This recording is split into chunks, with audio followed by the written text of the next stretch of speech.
The council hall stood like a giant dome of glass and steel, reaching high above the city below. Light from 3 suns fell through the great ceiling, painting colors across the polished floor. The place was quiet, yet the silence was heavy, filled with tension. Leaders from many alien worlds had come together, each wearing the marks of their people, robes of silk, armor of stone, cloaks of fire-resistant cloth, or shining jewelry from mines deep in their home worlds. They gathered because of fear. For weeks, messages had traveled across the stars. Fleets spoke of a strange danger near the border. Merchants told stories of colonies lost in single nights. Soldiers whispered about a species that would not surrender even when outnumbered, a species that turned defeat into victory. At first, the council thought these were lies or wild tales. But too many voices carried the same message. The word was always the same: humans. The meeting opened with sharp voices. Some leaders called for war, claiming humans must be destroyed before they became too strong. Others demanded peace, fearing what war would bring. The sound of arguments echoed across the dome like the roar of waves. In the middle of the chamber stood a figure wrapped in dark cloth. The figure moved with silent grace, unnoticed by many, but one purpose guided every step. Under the sleeve rested a blade thin as a whisper, sharp enough to cut through bone or steel. The assassin had been hired by one of the council members who wanted to silence a rival. The plan was simple: strike quick, vanish in the noise, and let confusion hide the crime. The assassin moved closer to the target. Every step was measured, calm, invisible in the sea of voices. No one saw. No one noticed. The blade slid slowly from the sleeve, catching a small glint of light. But then it happened. A woman with silver skin, her body shining softly like moonlight, turned her head at the exact moment the blade appeared. She was not looking for danger, but her eyes froze when they caught sight of the stranger standing in the center of the hall. She forgot the arguments, forgot the council, and forgot even the assassin's weapon. Her gaze locked on the figure in the middle of the room, who stood quietly, apart from the others. Her lips parted, and her voice escaped in a whisper that seemed louder than the shouts of the council. "That's the human." The sound cut through the chamber like a bell. Every voice stopped. The arguments ended in a single breath. All eyes turned toward the place where she was staring. The assassin's hand froze in midair. For the first time, fear ran through the assassin's heart. The blade trembled, then lowered. The target remained alive, untouched. The figure in the middle of the chamber stood still. He looked ordinary compared to the shining robes and towering forms around him. No armor wrapped his body, no weapons hung at his side. His clothes were plain, simple cloth from no special world. His face carried no crown, no mark of power, only calm eyes that seemed to hold unshaken strength. And yet, the moment the woman spoke, the entire council knew he was different. Whispers moved across the hall. "Is it true? A human here?" Some pressed back in fear, others leaned forward in wonder. For many, this was the first time they had ever seen one. The assassin took one slow step back, then another. It was as if the strength had been stolen from his body. He had faced kings, generals, and monsters across the stars. He had ended lives without shaking. But now, before this one man, his hand felt weak. The woman who had spoken stood tall now. She raised her voice louder, so all could hear. "Years ago," she said, "I saw one of his kind in battle. Our world was burning. We thought all was lost. Then the humans came. They were not many, but they fought like fire itself. They did not bow, they did not run. I remember their eyes. I swore I would never forget them. And now, here he stands." The chamber grew silent again. No one argued. No one moved. The human's calm gaze swept across the hall, not in challenge, but in quiet strength. He had not spoken a single word, yet already the balance of the meeting had shifted. The council members who had demanded war now felt doubt pressing on their shoulders. Those who wanted peace found their voices growing stronger in their hearts. The air itself seemed heavier, as if waiting for the human to speak. But the human did not speak. He stood, patient and silent, while the council trembled. The assassin looked down at his own blade, still in his hand. The weapon that once promised power now felt useless. His chest tightened. He let the weapon slip from his fingers. The sharp sound of metal on stone rang across the chamber. Many turned to look, but none accused him. All eyes were still fixed on the human. The woman's whisper lingered in their minds, a phrase now carried on every tongue, "That's the human." Outside the chamber, the suns continued their slow path across the sky. The city below moved as it always had, unaware that within the glass dome, a single moment had changed the course of the galaxy. No blood had been spilled. No weapon had been drawn by the human. Yet the assassin's hand had faltered, the council's voices had stilled, and fear had become awe. The silent hall no longer felt like a place of power for the council. It now felt like a stage, and in the center of that stage stood one man, unarmed and calm, whose very presence had undone both assassin and rulers alike. The silence in the council hall stretched long after the woman's whisper. Every leader, every guard, and even the assassin stood frozen. The sound of the dropped blade still echoed faintly against the tall glass walls. The figure at the center of the chamber had not moved, had not spoken, yet the whole place bent toward him as if drawn by gravity. The human stood with calm stillness. His clothes were plain, travel-worn, and simple, yet his presence pressed harder than armor or weapons. He did not raise his hands in threat or defense. He simply stood, steady as stone, and his eyes moved slowly across the faces staring back at him. Some council members shifted uneasily in their seats. Their kind had ruled star systems for thousands of years, yet none of their grandeur mattered here.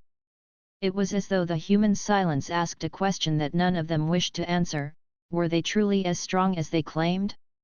The woman who had recognized him lowered her voice, but her words carried through the stillness. "Do you see it now? The stories were true. That is why even the assassin lowered his weapon. Humans do not bend easily. Their strength is not in ships or in numbers. It is here." She touched her chest, where her heart lay beating. "It is in their will." A murmur rose across the chamber. Leaders who once spoke with pride and power now leaned close to their neighbors, whispering like frightened children. One alien, a tall being with skin of stone, leaned forward and bared his teeth. "This is no more than a trick," he growled. "A single body, nothing more. A creature from a fragile world of mud and water. He is small. He has no claws. No armor. Why should we fear him?" The words struck the chamber with force, yet even as the stone-skinned leader spoke, his eyes did not hold steady. The human's gaze had touched him, and deep in his heart he felt an unease he could not shake. The human finally moved. He did not draw a weapon or raise his fists. He simply shifted one step forward. The sound of his foot against the polished floor rang out sharp and clear. It was nothing but a step, yet it carried weight. The guards who had been stationed along the chamber walls instinctively tightened their grip on their weapons. Their instincts screamed danger though their eyes saw none.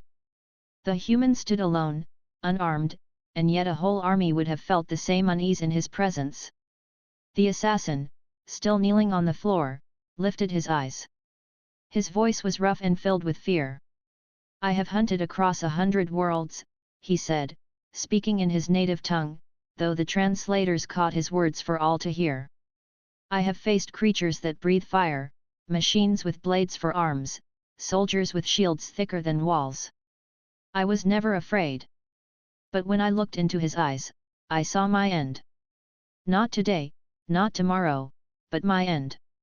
That is why I dropped my blade." Gasps spread across the chamber. The confession of the assassin carried more weight than any council speech. If even a killer feared him, what did that say of humanity? The stone-skinned leader slammed a fist against the table, trying to break the spell. Fear is a choice. You are weak, assassin, and weakness spreads lies. I will show you all what is true. He rose from his seat, towering above the others. His voice thundered as he pointed toward the human.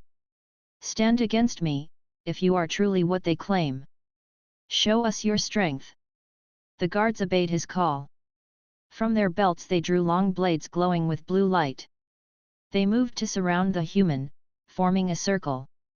Their faces were hard, their armor thick, their weapons sharp. By numbers and by training, they held every advantage. The human did not move as they closed around him. His breathing stayed calm. His hands remained open at his sides. The circle tightened, blades pointed inwards. The council leaned forward, waiting for the first strike. Yet the strike never came. The guards looked into his eyes. Each one felt it the same weight the assassin had spoken of. His gaze was not filled with rage, nor with fear. It was filled with something steady and unbreakable. They had been trained to fight beasts and machines, but nothing in their training prepared them for this. They were soldiers of flesh, yet before this man, they felt like children holding sticks. One by one, their weapons began to lower. The glow of their blades dimmed as their hands trembled. No words were spoken, but each man's body spoke louder than sound. None dared strike. The stone-skinned leader watched in disbelief. His face darkened as his guards failed to obey. Cowards, he roared, but even his voice carried less force now. He had tried to prove weakness in the human, but instead he had revealed weakness in his own command. The council chamber trembled with unease. The leaders who had wanted war felt their arguments slipping away. Those who had hoped for peace felt courage rise inside them. The assassin bowed his head low, ashamed yet relieved that he had not struck. The woman with silver skin stepped forward. She looked around the chamber and raised her voice. You all see it now. He does not need to lift a weapon. His strength is not in muscle or in blade. It is in his spirit. And if one human stands like this, imagine what their people are like when they stand together. Her words fell heavy into the silence. None could argue, for they had seen it with their own eyes. The human remained quiet. He had not spoken a single word since the meeting began. Yet his silence was stronger than speeches, stronger than threats, stronger than weapons. His silence made the council question everything they thought they knew. The chamber no longer belonged to the leaders of great worlds. It belonged to him, the stranger who stood calm in the center, unarmed, unafraid. And as the silence stretched once more, all of them began to realize the same truth: the galaxy would never be the same again, because the human had stood, and none could look away. The council chamber was no longer a hall of debate. It had become a place of hushed voices and unsettled eyes. No leader dared to speak too loudly now. No guard dared to raise his blade again. The human still stood calm in the center, and his silence spread like a shadow over every corner of the dome. The woman with silver skin was the first to break the stillness. She had been the one to whisper the truth, the one who named him. Now her voice was stronger, though filled with a quiet respect. Do you not remember the stories? You have all heard them. You dismissed them as lies, as fear spread by traitors and soldiers. But they were not lies. They were warnings. Her words stirred the room. Some lowered their eyes, ashamed that they had once laughed at those same tales. Others looked restless, unwilling to admit fear. Yet every leader in that hall had, at one time or another, heard the legends of humans. The oldest council member, a tall being with skin like stretched parchment and eyes that burned faintly with yellow light, leaned forward. His voice was slow, but steady. I recall the old records.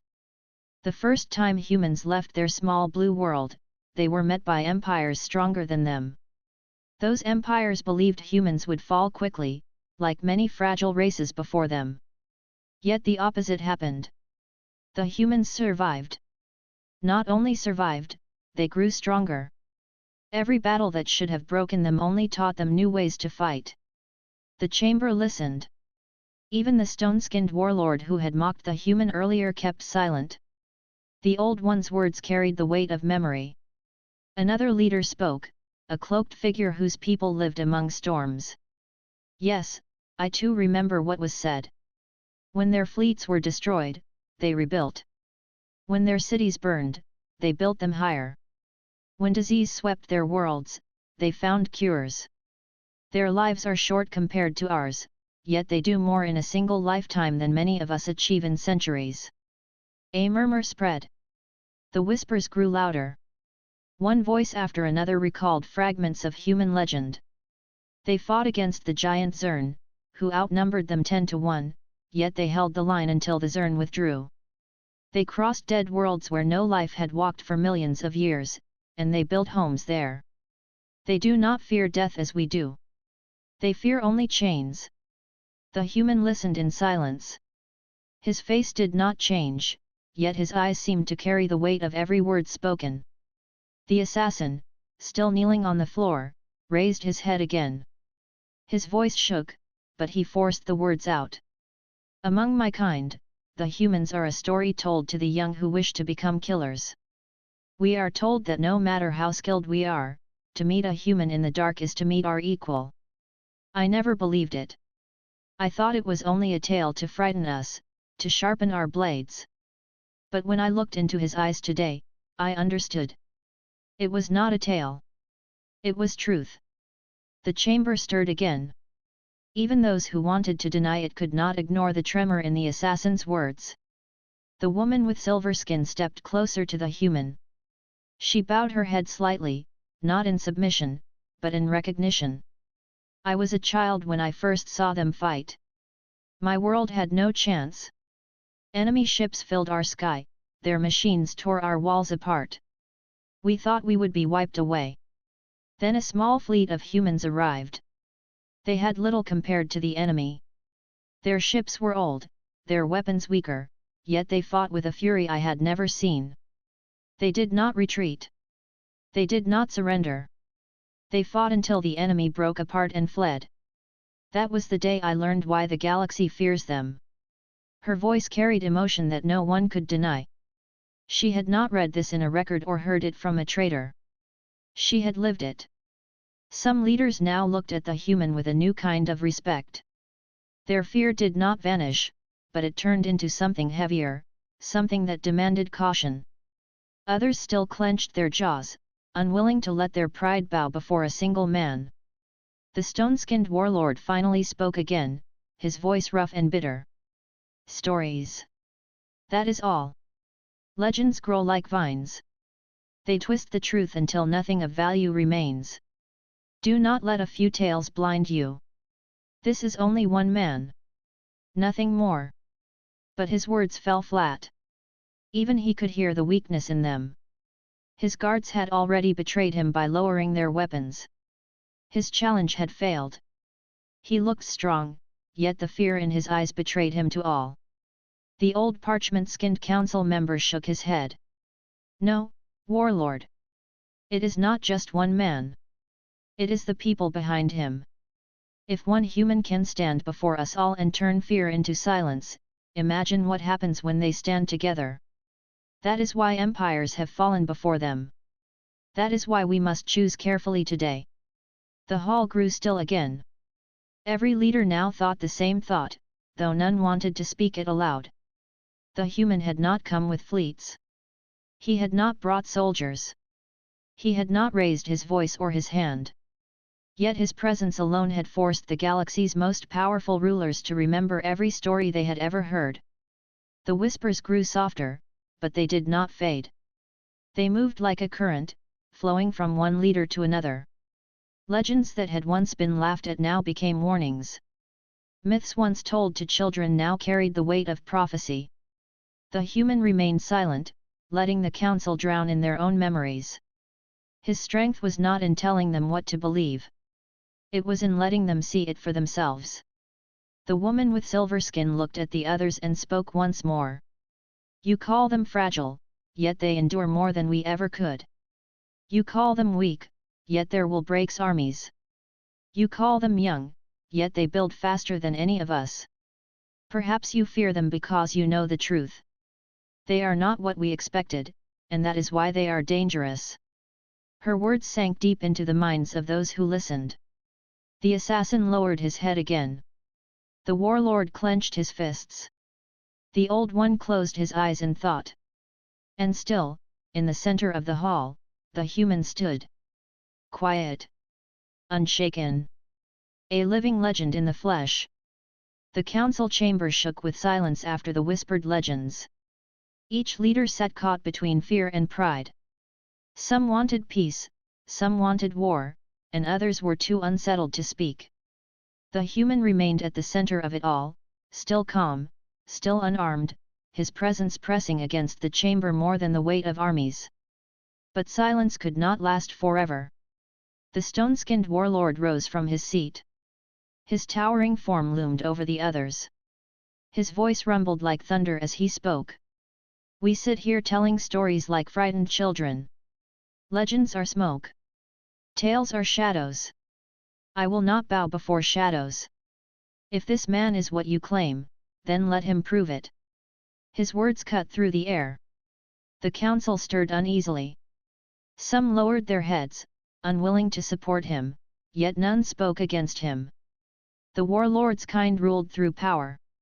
They respected only strength, and his challenge came not only from pride, but from fear he would not admit. He pointed one massive hand toward the human. Stand against me. Not in words, not in whispers, but in strength. Show us why we should believe these myths. The human did not answer. He did not move. His calm eyes remained fixed on the warlord, steady, unshaken. The warlord snarled and gave a signal. Guards stepped forward at once, their boots striking the polished floor in rhythm. Each guard carried a blade glowing with blue plasma. They moved to surround the human, forming a tight circle. Their armor gleamed, their weapons hummed, and the air grew tense with the promise of violence. The council watched closely. Some leaned forward, eager to see the human fall. Others leaned back, unable to watch what they feared would come. The woman with silver skin placed a hand on her chest. Her breath caught in her throat. The guards raised their blades. The circle tightened. The warlord spread his arms, his deep voice carrying across the chamber. Now, human, prove yourself. If you are what they say, then stand. If not, you will be cut down here and now, and the galaxy will forget your kind. Still, the human did not move. The council waited for a strike. They waited for the man to draw a hidden weapon, to raise a fist, to break under the weight of numbers. But nothing came. The human simply stood, his posture straight, his breathing calm, his eyes steady. Then it began. One guard shifted uncomfortably. His grip on the blade tightened, but his eyes flickered. Another guard glanced sideways, unsure. The human's gaze moved across them, not with anger, but with a quiet force that pressed deep into their hearts. Each guard felt it the weight of something they could not name.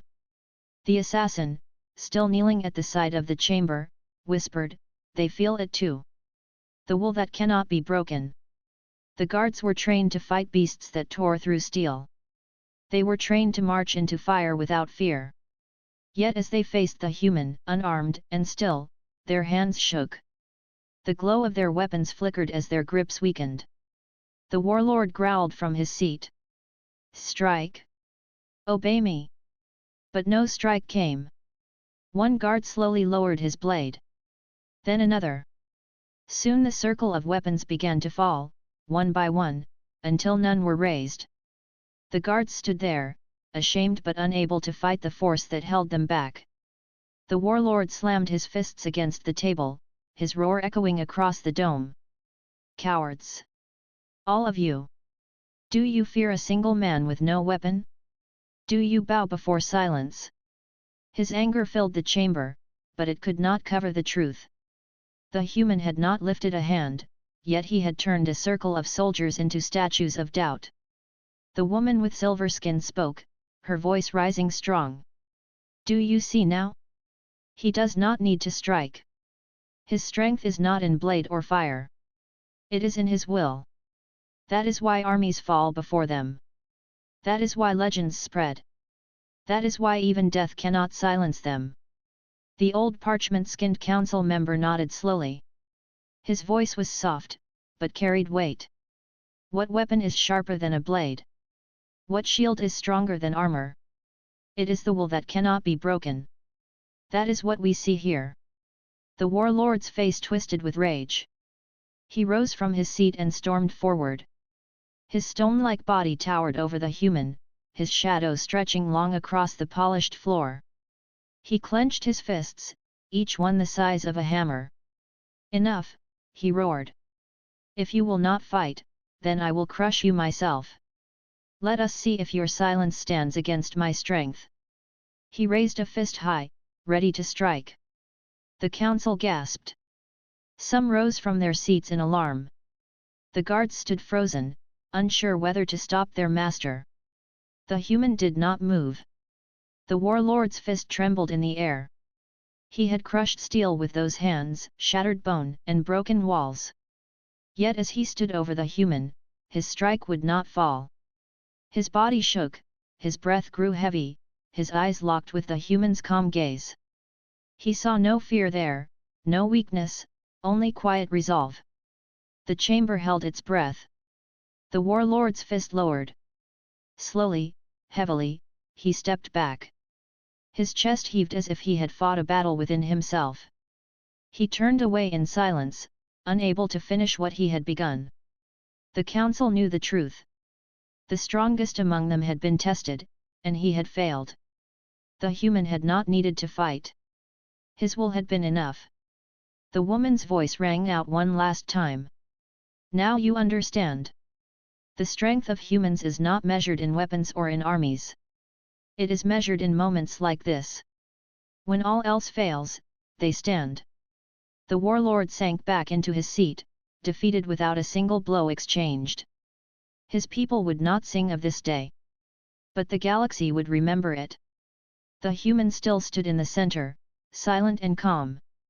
He had passed the test, not by force, but by will. And the council, once divided by fear and pride, now faced a truth they could no longer deny. The warlord sat back in his seat, defeated not by strength, but by the quiet gaze of the human. His fists, which had broken countless enemies before, now rested uselessly on the table. His chest still rose and fell heavily, and his eyes no longer carried pride. The council chamber was filled with silence once more, but this silence was deeper than before. It was not the silence of fear. It was the silence of realization. The human remained in the center, steady and still, unarmed yet unshaken. His silence continued to weigh upon the council like a stone pressing against their hearts. Then, from the far side of the chamber, the sound of movement drew every eye. The assassin, the one who had been sent to kill, still knelt on the floor. His dark cloak hung low around him, his head bowed. The blade he had once held lay on the ground beside him, cold and forgotten. Slowly, with trembling hands, he reached for the weapon. But instead of lifting it to strike, he pushed it across the floor. The blade slid away from him until it came to rest against the council platform. The assassin lifted his face. His eyes no longer hid behind shadows. They were filled with something no one had ever seen in him before. Fear. His voice cracked when he spoke.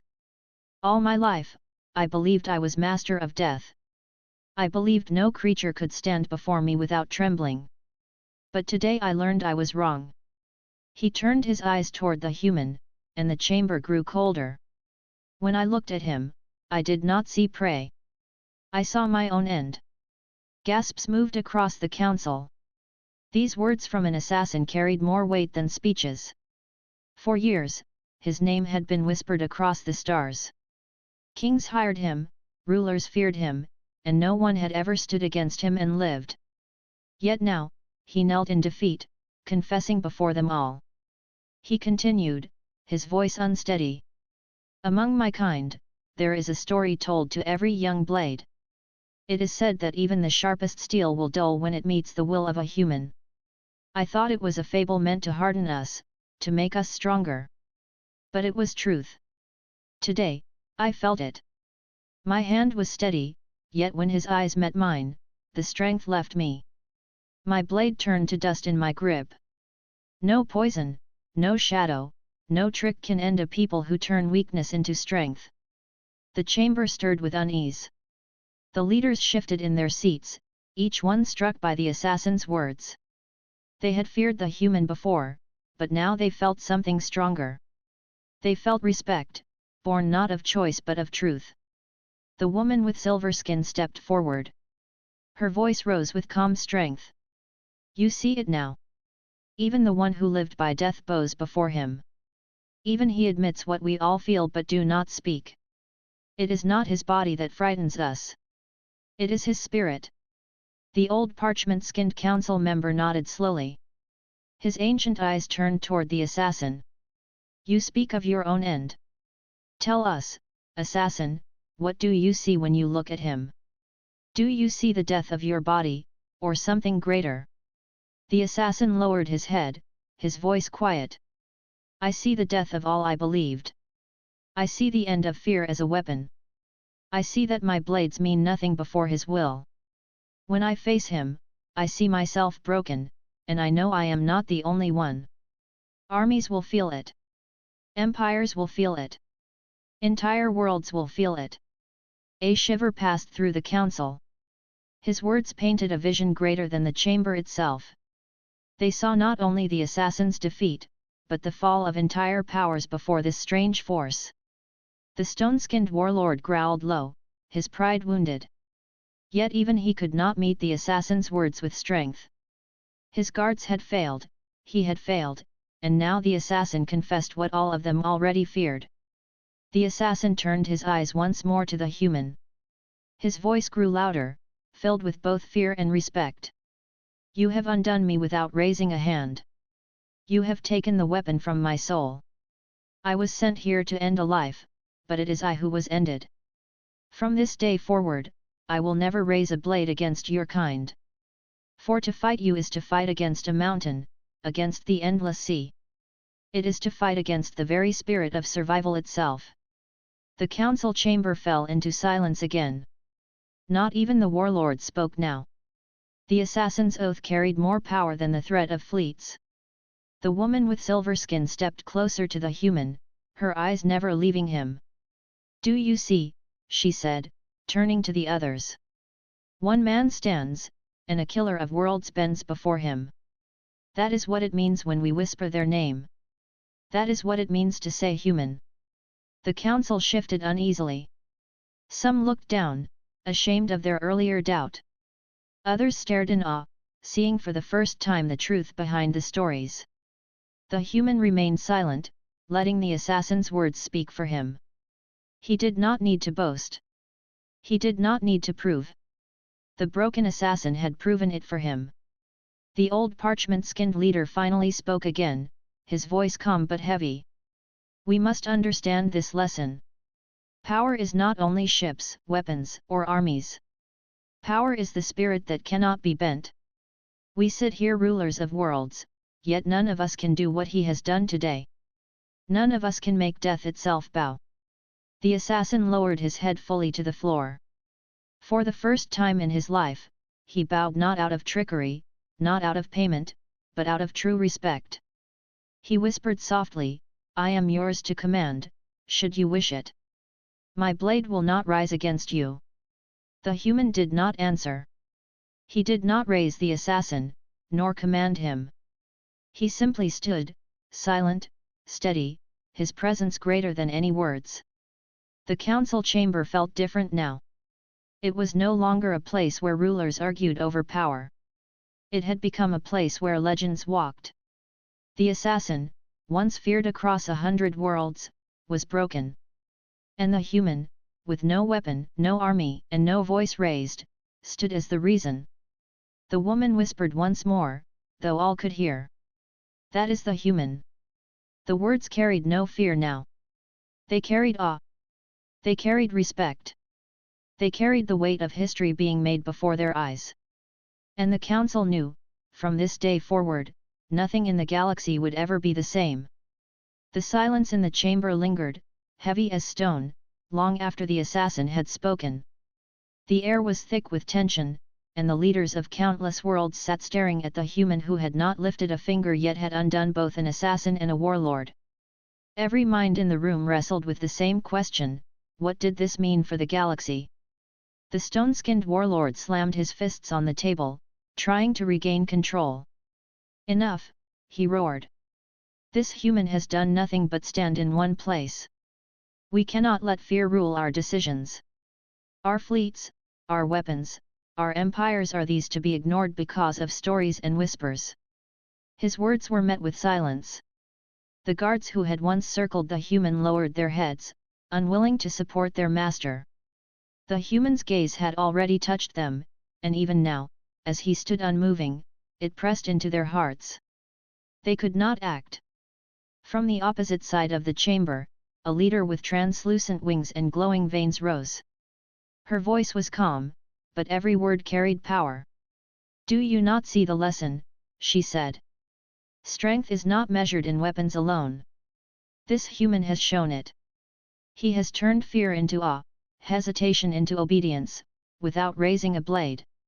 He is the embodiment of what humans are. To fight them blindly is to invite disaster." A murmur ran through the council. Some nodded silently. Others frowned, unwilling to accept such a challenge to their pride. The warlord's face darkened as he heard support building against him. The woman with silver skin stepped forward, her eyes never leaving the human. "I have seen their fleets protect entire worlds," she said. "I have seen their people rebuild when nothing remained. They do not fight for glory, yet they win battles that should have destroyed them. We should not fear one human. We should fear what they inspire when they act together." The council was no longer united. Doubt had spread like wildfire, dividing friends and enemies alike. Whispers passed from one leader to another. Old alliances shook as some began to see humans in a new light. They were not just another species to dominate or ignore. They were something else entirely, something that demanded respect and caution. The warlord slammed his chair against the floor. "Nonsense! These are only words. We cannot bend our fleets and our laws to myths. I am the strongest here. My armies have conquered more than you have dreamed. Do not let one human, one small man, decide the fate of the galaxy." Yet his anger sounded hollow, even to him. He had faced death before. He had crushed stronger creatures than humans. But now, all of it felt meaningless. The human had not fought, and still he had shown more strength than the warlord ever had. The parchment-skinned council member leaned forward, his old eyes glowing faintly. "You speak of fleets and armies," he said slowly, "yet what happens when they refuse to fight against a human who does not even need weapons? What happens when you face a species whose will cannot be bent?" The words hit harder than any sword. The council shifted uneasily. Some began to see the human not as a threat to be destroyed, but as a force they could not ignore. Others clenched their teeth, unwilling to bow to anything they could not control. The assassin, kneeling quietly, whispered again. His voice trembled, but carried across the room. "I have fought in countless battles. I have ended lives with ease. Yet today, I kneel because I cannot rise against him. I am not alone. You all will feel it, if you have not already. One human, standing alone, can make even the strongest question themselves. That is the power of their kind." The warlord's face twisted with fury, but his voice faltered. He could feel the shift. Some council members now looked toward him, not with fear, but with doubt. They questioned whether his judgment had led them into danger rather than safety. A leader with scales like burnished bronze spoke next. "We cannot afford to act without thought. If we attack humans blindly, we risk disaster. We have been warned, not by tales alone, but by what we have seen today. Even one man can turn an assassin into a follower. What will a human fleet do? The council was divided now, some calling for peace, others for caution, and a few, like the warlord, for continued dominance. The human had not moved, not spoken, and yet his presence forced every decision to weigh heavier. Each leader had to decide whether to embrace wisdom or pride. The woman with silver skin stepped closer to the human. "We must choose carefully," she said softly, though her words carried through the room. "They are not here to conquer. They are here to endure, to survive, to rise. To fight them without understanding is to fight against the future itself." Even those who still doubted could not ignore the truth. The room felt different now. The air was tense, yet quiet, as if the chamber itself recognized the human's presence as a turning point. Leaders who once boasted of power now hesitated, calculating not only their strength, but their judgment. The human remained motionless, calm, letting the council wrestle with their own fears and pride. He did not need to speak. He did not need to act. His very presence demanded reflection, and reflection had already divided the council. The warlord sat, furious but aware of his weakened position. Some of his allies looked at him with suspicion. Some no longer trusted his command. Others whispered quietly among themselves, wondering if it was wiser to ally with this human rather than oppose him. The parchment-skinned elder spoke again. "We are not ready for war with them, not yet. To do so would be reckless. And yet, to ignore them would be foolish. Today we have learned what many of us only whispered in private. Humans are not ordinary. They are not weak. They are stronger than we imagined, and one alone can change the fate of worlds." The council sat in silence, considering this truth. The human, standing calmly in the center, had not lifted a weapon, had not spoken, yet he had divided the galaxy's greatest rulers. He had changed the course of their decisions with nothing more than presence and quiet strength. The woman with silver skin whispered once more, her voice carrying both warning and awe. "That is the human. And this is only the beginning." The chamber knew it. The galaxy would never be the same again. The chamber had been silent for what felt like hours. Leaders of countless worlds sat frozen, divided, and uncertain. The human stood in the center, calm and steady, unarmed yet unshaken. Even the warlord, who had dominated the room with his presence, sat subdued, his fists resting on the table. The assassin remained kneeling, broken but alive, his eyes filled with awe and respect. For the first time, the human opened his mouth. His voice was calm, clear, and strong, carrying easily across the chamber. "I have not come to conquer. I have not come to rule.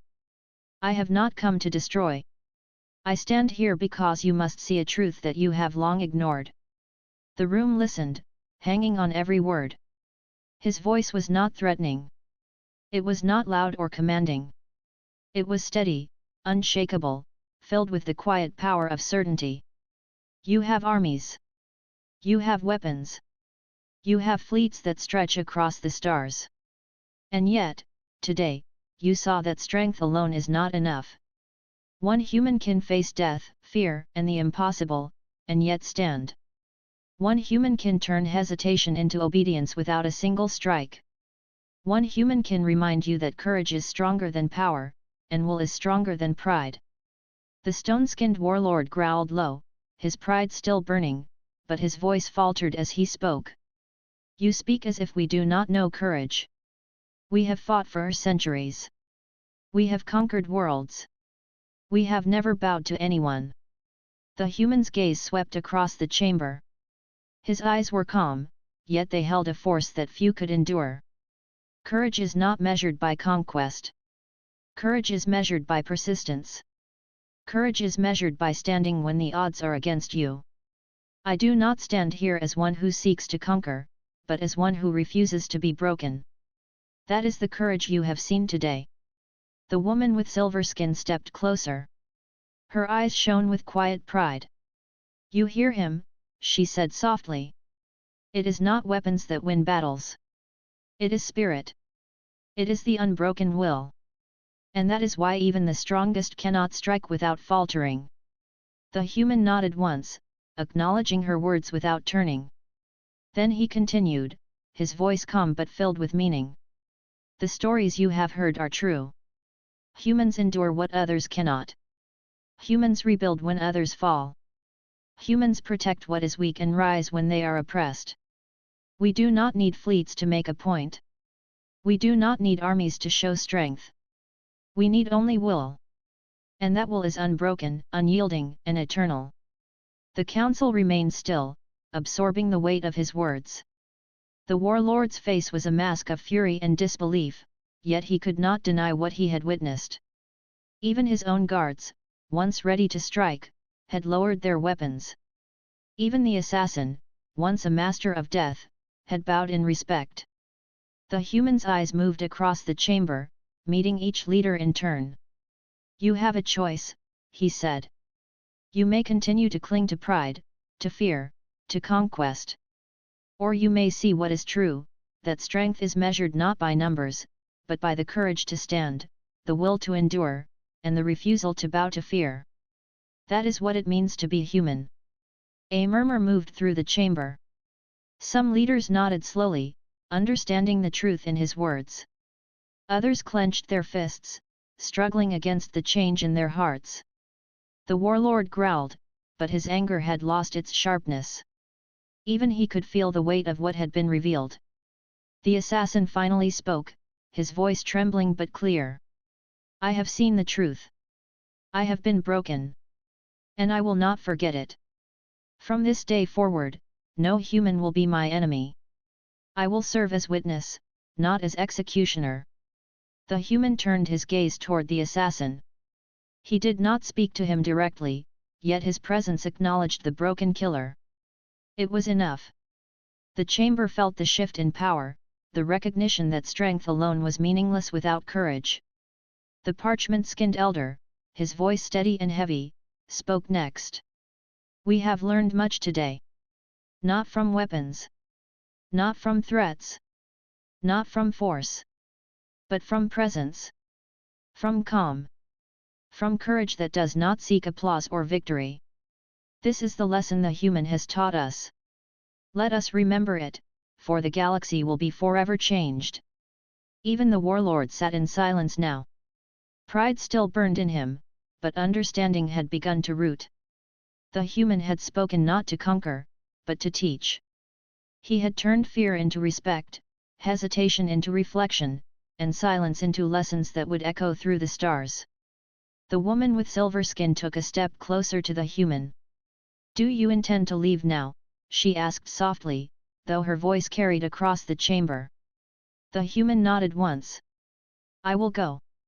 My presence is not to rule or to stay. I am here to remind, to awaken, to show what is possible. The rest is for you to decide. The council watched as he walked to the center of the chamber and then turned toward the great doors. He moved slowly, deliberately, each step calm and sure. His presence continued to weigh upon them even as he began to leave. When the doors closed behind him, a silence remained, but it was no longer heavy. It was reflective, filled with understanding. The council knew that the human had not fought with weapons, nor had he demanded submission. He had simply been human, and that was enough to change the room, the leaders, and perhaps the galaxy itself. The warlord finally broke the silence. His voice was low, almost begrudging. Perhaps, we have underestimated them. The woman with silver skin nodded. More than underestimated. We have forgotten what courage can do. The parchment-skinned elder added, and we have learned that the galaxy's fate is not in fleets alone, nor in armies. It is in the spirit that refuses to break. That is what we saw today. The council remained seated, divided yet enlightened.